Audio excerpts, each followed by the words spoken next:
Hello everyone.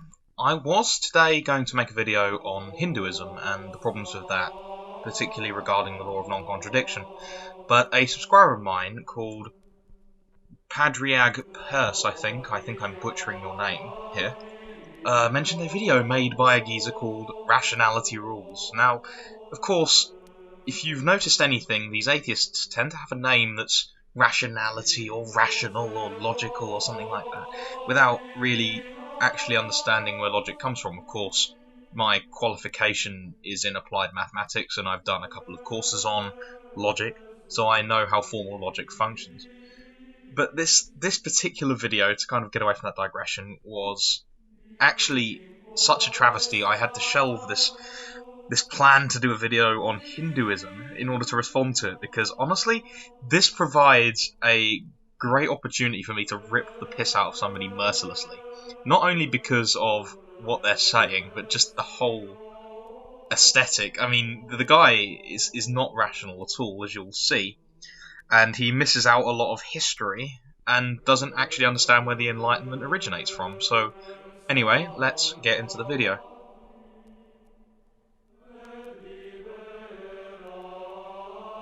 One of the most prominent and pernicious claims that theists, and indeed some atheists, are currently making is that Western civilization is based on Judeo-Christian values. Fucking damn straight it's not based on Judeo-Christian values, it's based on Christian values.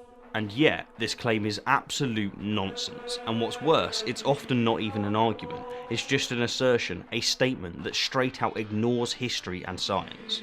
First of all, I have to ask, how is science relevant to this? Is this just a buzzword that you throw out? Because I don't see how empirical methods are somehow related to morality as such. There's no real way that you can phrase a scientific hypothesis in order to prove a moral point.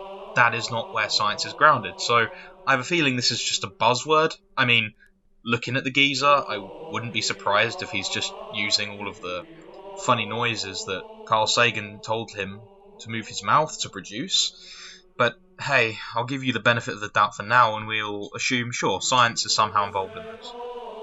I also say specifically funny noises that he's making with his mouth because the word that he's using in this context has no real meaning.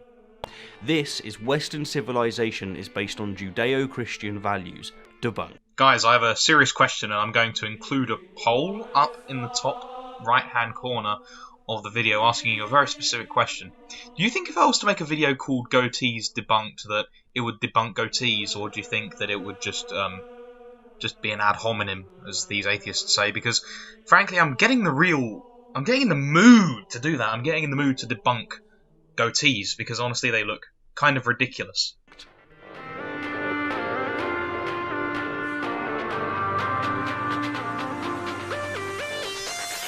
Now, it tends to be quite easy to take on this claim, because, as just said, that's often all it is, a claim, and so refuting it tends to merely require a swift motion from Hitchens' razor. That which can be asserted without evidence can be dismissed without evidence. Asking God for strength intensifies. But in the few cases in which an argument is actually given, it tends to be in reference to morality, which in effect is the assertion that Western morality is based on the assumption that the Abrahamic God exists. So I'm going to give you a little spoiler for the end of this video, because I'm a nice guy, really. I mean, I'm sure you can tell from the comments that I have just made. Honestly, this guy does not provide any sort of refutation of Actus Purus. He doesn't provide any sort of witty aphorisms debunking theistic personalism, although theistic personalism is a bizarre philosophy which I do believe should be wiped out, because it makes very little sense. So all he really does is he contrasts it to prior pagan religions, and we'll debunk that when he gets onto it, because there's a lot of clips in here of various speakers talking, and apparently that is supposedly the apex of what he could find. He couldn't open up the Summa Theologica, he couldn't go and read an actual history book like, I don't know, maybe something that Edward Gibbons wrote about the fall of the Roman Empire after all in the wake of the Council of Nicaea and Constantinople and Chalcedon. He couldn't do that. No, he had to rely on I Wash My Penis Peterson and fucking Ben Shapiro of all people. So that's the little rant there. Over. Let's continue on. Now, the first thing to be said about most of those who make this assertion is that they are utterly ignoring history before Judaism. The old ways. And in doing so, they're just expecting us to assume that before its inception, people somehow didn't know that it's wrong to kill, exploit, and steal. So naturally, of course, as is to be expected at this point, the atheist misses the point. The atheist misses what Jordan Peterson and Ben Shapiro are doing. He assumes that Ben Shapiro and Jordan Peterson have IQs of 85, and that they are really the big brain fags in the fucking room. Which is, of course, wrong. I mean, that much is self-evident. So, what is the real distinction then? Because he's mentioned two, or in fact 3 similarities to quote-unquote Judeo-Christian beliefs that are shared specifically within the paganisms which inhabited Europe before the coming of Christ. The problem, the thing that he's missing, is that the derivation points are far, far different. Within legit Christianity, there is this idea of pure actuality being God. Of course, when God appears to Moses in the burning bush, he says, "I am what I am." And at that point, we are aware that the God of the Old Testament and the God of the New Testament, naturally, because, of course, the Trinity is always constant, is a form of pure actuality. And all things descend from that nature, and the greater chain of being started by the action of that non-contingent being. Now, the difference is in the paganisms, and therefore the way we get to certain answers. Now, little history about the paganisms which inhabited Europe prior to Christ, at least within the classical era, as we'll often be talking about.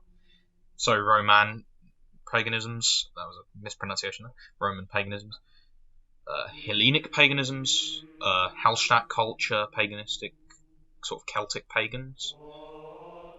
The distinction there is in the origin of their religion.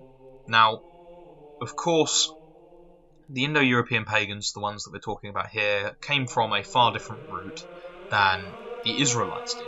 The Israelites, you can tell this just from their language, they have a completely different language family, which they follow. Of course, Indo-Europeans speak Indo-European languages like the one I'm speaking right now, and the Israelites spoke Semitic languages, or more specifically, Afro-Asiatic languages if we're talking purely in the case of language families.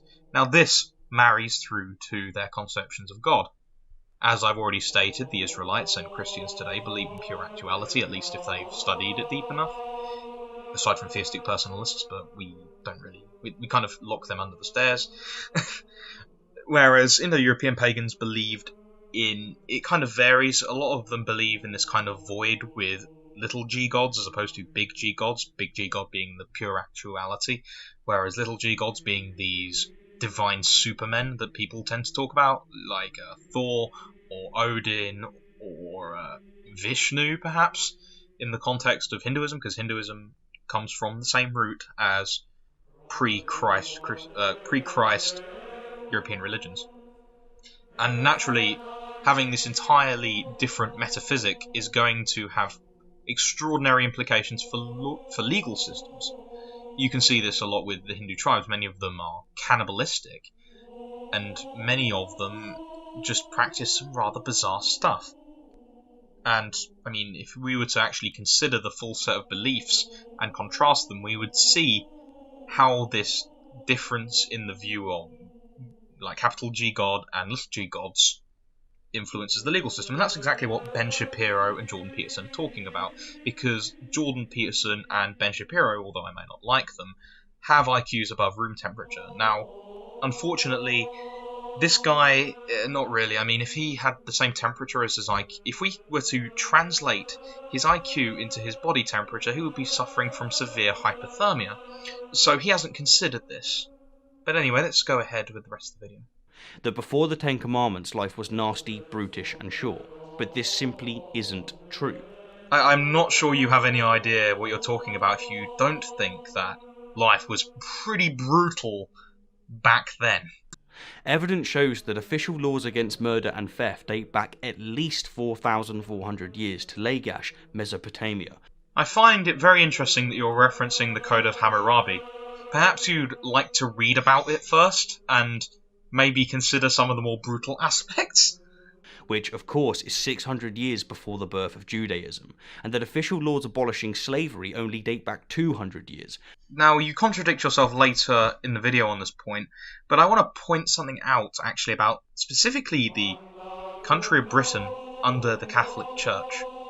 Now, you may think it's horrible and such. I mean, they would tell you to cut your hair and maybe cease being such a fag, but the problem is that if you actually read your history, you would find out there was a church council in the good city of London, the city that totally doesn't deserve to be nuked, in 1102, convened by St. Anselm of Canterbury.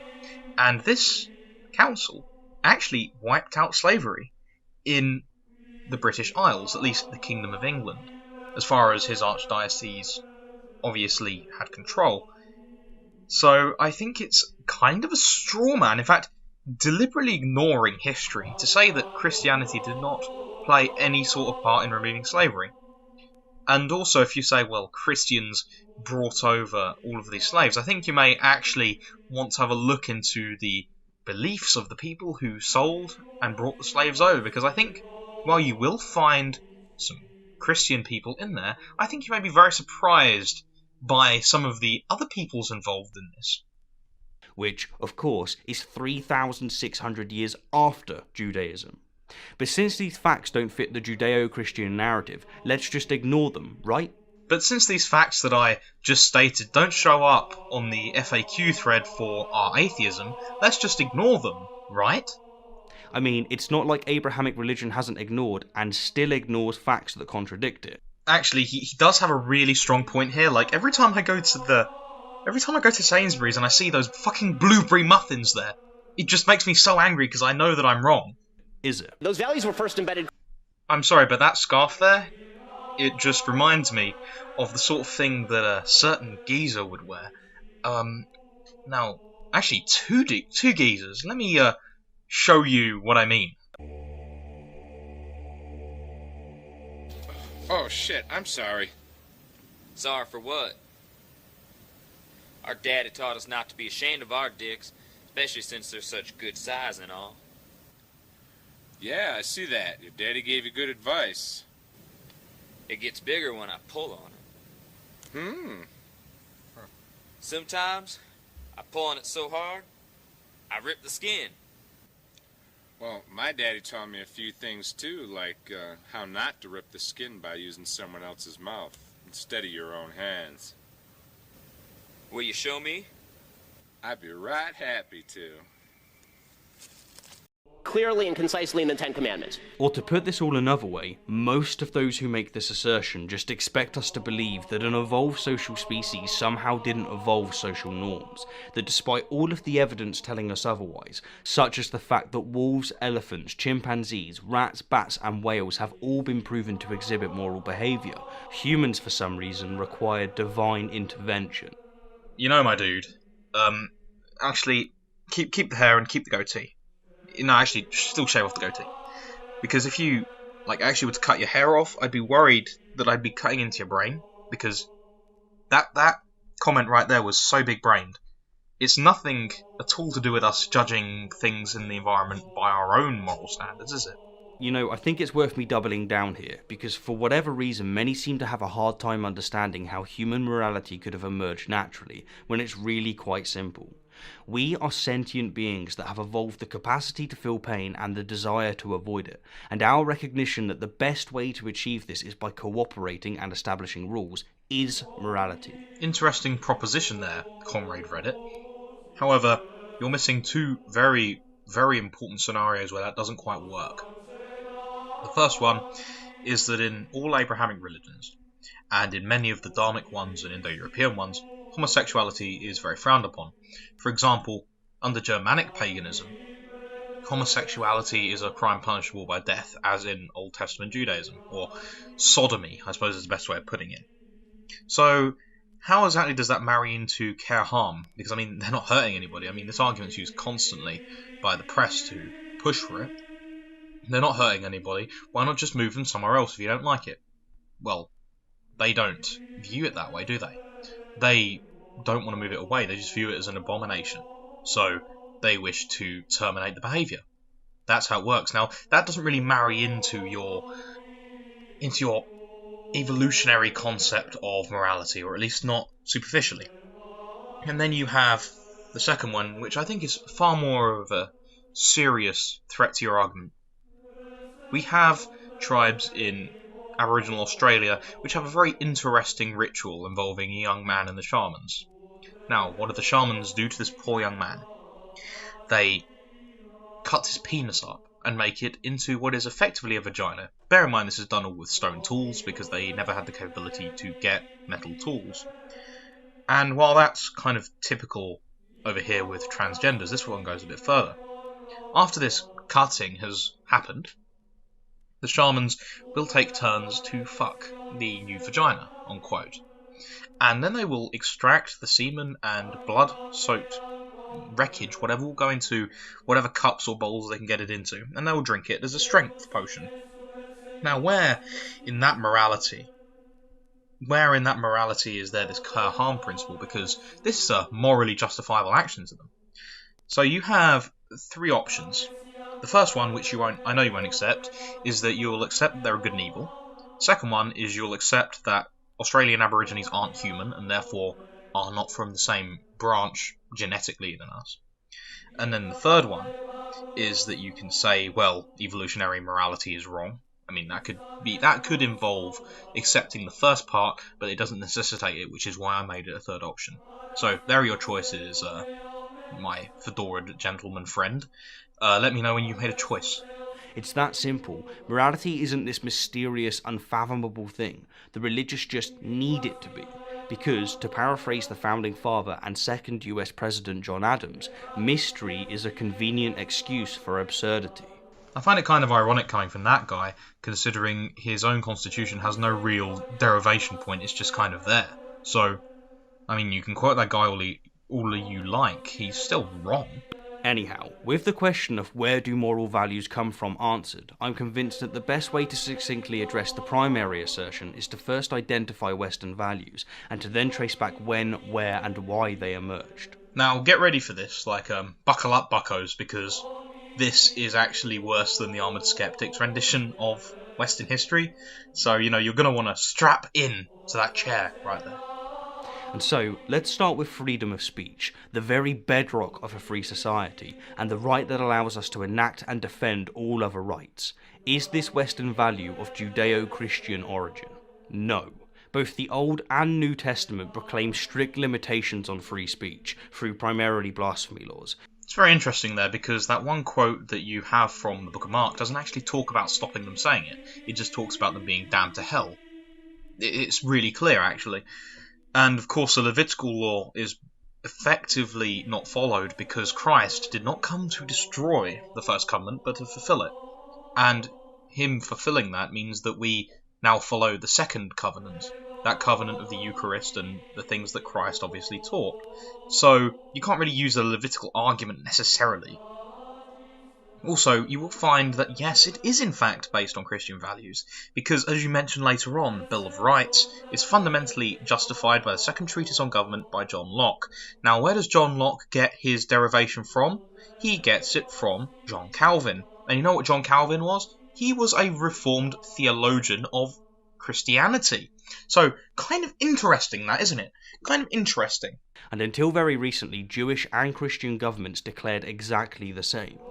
Hell, the Inquisition is the antithesis of free speech, as they literally incinerated anyone who didn't share their barbaric, unenlightened beliefs. In fact, I think if you look into the actual past of the Catholic authorities and how they dealt with heretics, they would tend to give them numerous opportunities to repent or to stop, or they'd just ignore them if they were too small of a threat.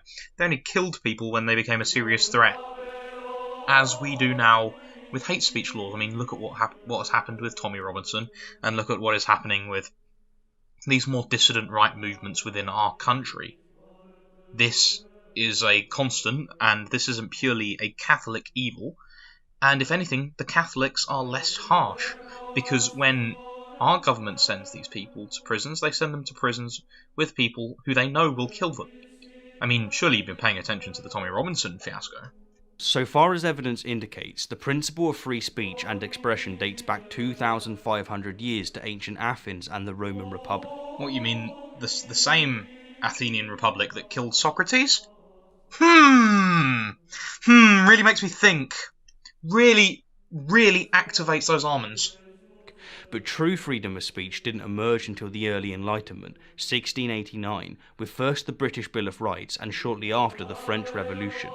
3,500 years after Judaism and 1,700 years after Christianity.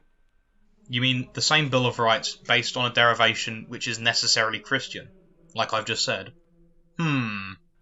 Moving on, what about liberty? You know, the abolition of slavery, and with it the pursuit of happiness. Did this value that so characterises the West come from Judaism or Christianity? Again, no. I've already debunked this with the 1102 Council Law of London, so I'm not going to bother responding to this. As you can see, the guy has a way of repeating himself. It's a type of false cause fallacy. Okay, well, what about democracy? The ability to elect and, more importantly, remove our leaders. Surely the West inherited this moral from Judeo-Christian values, right? Again, no. Absolutely not. Well, I mean, I'd argue that democracy isn't actually a Western value because the vast majority of Western countries in the past have not been democratic. In fact, they've usually been led by an authoritarian leader, so I don't know why I'd even bother responding to this. I mean, I don't like democracy myself anyway. For example, in medieval Europe, in which Judeo-Christian values absolutely dominated, the monarch could do whatever they wanted to whoever they wanted without justification, because he had the divine right of kings. This has never been true. I mean, they could never violate God's law, because, I mean, if they are in charge by the grace of God, then they can't really violate God's law. I mean, come on, look at that. That's fucking obvious. But honestly, more pertinent to your point, is that this kind of divine right of kings that you're describing came about in the 17th century, and funnily enough, the 17th century is in the Middle Ages. Actually, short in anecdote, I don't actually have a source for this, but I recall talking to my history teacher actually just before I finished A-level history. I don't want to brag, but I did graduate top of my town of 200,000 people. So, well, I mean, I do want to brag. I mean, I did that, but you know, just kind of a proof of the credential. So we were talking about titles for kings, and it turns out in our country, the Kingdom of England at that point, the kings prior to Henry VIII were referred to as Your Grace, of course, referring to the grace by the grace of God. They are effectively the Archduke, although they were obviously called King. However, during the rule of Henry VIII, this changed to My Liege. Now, when you hear My Liege, and if you know what liege means, it's a far more commanding connotation there. He has an authoritative control over those dukes beneath him, whereas Your Grace does not have the same punch, does it? And that represents the growth in the centralised strength of the English government. Of course, after all, we had the Reformation from, well, I suppose it's still technically going on, but it started roughly in 1530. Although we formally broke in 1534. So you see the thing here? None of this is Middle Age. Most of this is actually Reformation and the latest with Louis XIV, 15th and 16th, in fact, Enlightenment. So another wrong thing here. But the rest of it I'm not going to bother to refute because while it is wrong, I'm not bugged by it. And while we're on the topic of suffrage, what about equality in general? You know, equal opportunity for all ethnicities, all sexes, all classes, all ages, and all sexual preferences. You know, if you want to look at scripture at some point rather than smoking weed and not cutting your hair, you may want to look at Genesis, where it says that all men are created in the likeness and image of God. And of course, naturally, we know that from Genesis that Eve came from Adam's rib. Now, obviously, it's not literal. Although, interestingly enough, if you look at the chromosomes with men and women, men have XY and women have XX. And it's ultimately the sperm which defines the gender, well, the sex of the child. So there is some sort of metaphorical play there. But the point is that we view, as Christians, that all men are in equal likeness and image to God. That doesn't mean they're equal in your sort of socialistic sense, but they are certainly equal. Was this beacon of freedom and equality a gift from Judaism or Christianity? Again, no. Judeo-Christian edicts fervently oppose such equality, demanding the subordination of women, the execution of homosexuals, and, as already mentioned, the endorsement of slavery and the execution of blasphemers. That's a rather interesting power dynamic that you think's going on when it isn't. Just because somebody is submitting to somebody else doesn't mean that the person submitting is somehow worse. For example, would you say that a fry cook at McDonald's is any worse than the CEO of McDonald's? Because I'd say no. However, we do understand that there are necessary hierarchies within nature, and those have to be followed in order to gain results which, of course, are necessarily good. And if you can't understand that, then I think you may need to go outside someday, because every single social group, every single institution of society has some sort of hierarchy. Now, it doesn't necessarily have to be an evil oppression narrative, like I'm sure you've heard out of Christopher Hitchens, of course the famous Trotskyite, but they are there nonetheless. And so, again, it's no surprise that medieval Europe embodied precisely just that. Now, I could go on by tracing back the foundation of all Western values and practices. I'm sorry, but don't play silly buggers with me. I know that you can't. I know that you can't, because I've seen enough of your content. Now, I could. I think my audiences have seen enough of my live streams that they know that I can do that. But, I'm not going to, because this video is already about half an hour long, I think. So, I at least have a legitimate excuse, whereas you have, 10 minutes? Such as Easter and Christmas, which are both pagan festivals that have been appropriated by Christianity. I didn't know that Varg had a kid while he was still in prison. It's all making sense now, guys. Long hair, shitty beard. It must be Varg's son. But I think I've more than made my point. Western civilization did not emerge from Judeo-Christian values. It emerged despite them. I'm going to spare you the preachy autism at the end, because it's kind of Reddit. But there is something at the end that I would like you all to see. Now, just before I wrap up, and on a completely different note, I've got a question for you all. Would you possibly be interested in a card game in which the purpose is to debunk theistic arguments by playing the right fallacies, all while preventing your opponent from doing the same by playing cards such as "That's just a theory"? If so, please let me know, because I have a great game mechanic in mind, an awesome art direction, and I'd simply love to kickstart the project. I'm sorry, my dude, I already spent all my good boy points on Tendy, so you'll have to find some other autist willing to buy it. Anyhow, as always, thank you kindly for the view, and an extra special thank you to my wonderful patrons and those of you who have donated via PayPal. So anyway, I'm done with this now. I'm off to go and get my course of chemo for having ingested that amount of cancer. I think I might have caught stage 4 from that. So anyway, obviously leave your recommendations for more videos in the comment section below. Obviously, all that kind of YouTuber shit. I don't think I need to tell you exactly what I'd like you to do. Anyway, thanks for watching.